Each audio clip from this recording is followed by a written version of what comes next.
They say history is a record of battles, kings, and revolutions, but no one ever tells you how people wiped their butt after all that glory. Forget swords and chivalry, because today we dive into something far more primal and personal: the raw, uncomfortable truth about what happened after nature called in the Middle Ages.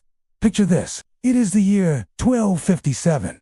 You are a humble farmer named Thomas, living in a small village just outside the stone walls of a growing medieval town in England. The sun rises not with the sound of an alarm clock, but the distant crow of a rooster and the cold, damp air pushing its way through the cracks in your wooden hut. Life is hard, meals are plain, and bathing is not exactly a daily occurrence. But what troubles you this morning is not hunger, nor the looming tax collector. No, it is your stomach grumbling from last night's questionable stew, and the unmistakable urgency building inside your gut. Nature does not wait for the king's decree, and neither can you. You rush behind your thatched cottage to a narrow footpath that leads into the woods. There is no bathroom, no outhouse even, just a well-worn patch of earth, shaded by thick oaks, and the faint hope no one else is nearby. You squat, do your business, and then pause. Here lies the eternal medieval question. You look around, scanning for options. There are no rolls of toilet paper, no fragrant wipes, not even a bucket of water. What you have are leaves, broad, soft, green leaves. You reach for a handful of lamb's ear, a velvety plant known by your ancestors and probably used by Romans centuries before you. It is soft, flexible, forgiving, and in this moment, it is salvation. But your story is not unique. Across the kingdoms of Europe, from the misty Scottish highlands to the vineyards of France, humans were united by one common need: to clean themselves. After relieving themselves, without the modern luxury of Charm and Ultrasoft, some, like you, used leaves. Others, like the monks in isolated monasteries, used a far holier method. High up in a stone abbey overlooking the cliffs of Normandy, Brother Alaric rose before dawn for prayer.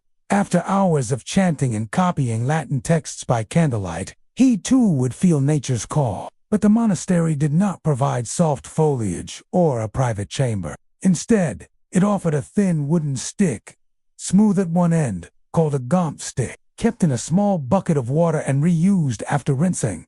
This primitive tool was passed down sometimes literally from monk to monk. Alaric, with all his spiritual discipline, would quietly walk to the latrine, crouch over the cold stone, and reach for the stick, not in disgust, but in routine, as if this ritual too was part of his vow of humility. Now shift the scene to a castle, massive, stone, cold, yet majestic. Inside, Lady Eleanor walks briskly across the corridor, lined with rushes on the floor to mask the stench of unwashed feet and rotting food. Her garments trail slightly behind her as she enters the garderobe, a small, narrow chamber built into the castle wall. The seat is a simple wooden plank with a hole. Waste drops into a shaft that may lead to the motor.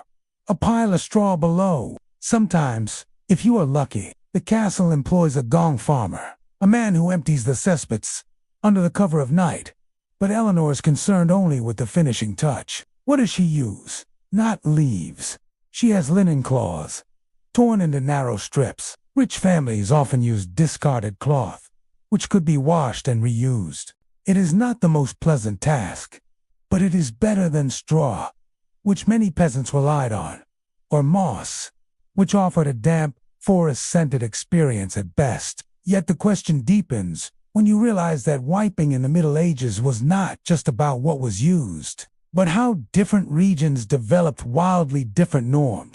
In parts of the Mediterranean, where access to water was more plentiful, the concept of using the left hand in water became dominant. This was not only hygienic in its own way, but deeply ingrained in cultural rituals. In Islamic societies, for example, cleaning oneself with water after using the toilet was considered both a health practice and a religious duty. Travelers from Europe who ventured into the Middle East during the Crusades often returned baffled by the cleanliness of those they had been taught to think of as barbaric. Ironically, in terms of hygiene, the so-called barbarians were light years ahead. Back in the forests of Poland, a lumberjack named Jacob finishes a long day of cutting timber. He walks into a clearing, relieved to be alone. His choice of tool, a handful of wood shavings collected in a pouch at his side. He learned it from his father, who learned it from his grandfather. These were soft pine curls, rougher than moss, but better than nothing. In winter, when leaves disappeared and snow blanketed the land, Jacob did what many in his village deduced snow: icy, biting, embracing, but clean in its own punishing way. To those who lived in harsh northern climates, the cold became a kind of blessing. No bacteria thrived on frozen surfaces, and no flies buzzed in winter. Now zoom back to the city of Paris.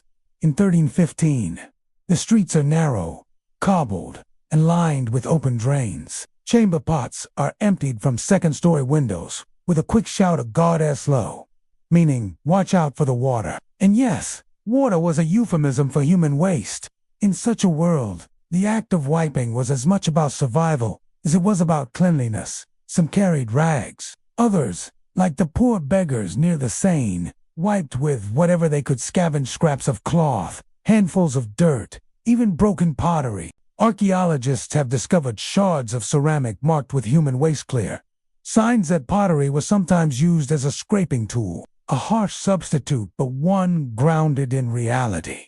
But what about children? How did medieval parents teach their little ones to clean up? In many households, young children were simply washed after defecating, using bowls of cold water and rough cloths. There were no diapers as we know them, and babies often went without anything on their bottom half, leading to frequent messes that mothers already burdened with endless labor had to clean up manually. As time moved on, some cities began developing early sewage systems. In 14th century London, a few rich households constructed private garderobes with vertical shafts connected to underground channels that flowed toward the Thames.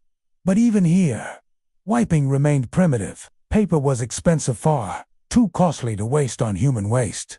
Books were handwritten, and parchment was made from animal skin.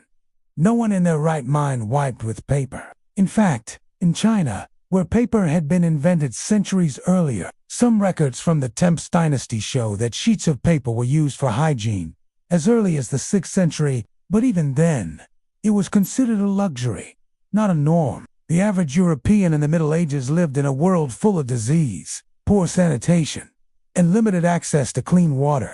The Black Death, which wiped out nearly 1/3 of the continent's population, spread partly due to these unsanitary conditions. Wiping methods did not help. People rarely washed their hands, and the act of cleaning oneself was done hastily, often with unwashed materials used by many others. Garderobes were sometimes communal, especially in monasteries and military camps. Imagine sitting side by side with other men, passing a cleaning cloth or stick, hoping the man before you had rinsed it properly. There was no soap. There was no antiseptic. There was only habit and necessity. And yet, for all its filth and fumbling, the medieval world functioned. People adapted. They learned which plants worked best. They developed rituals and customs around cleaning.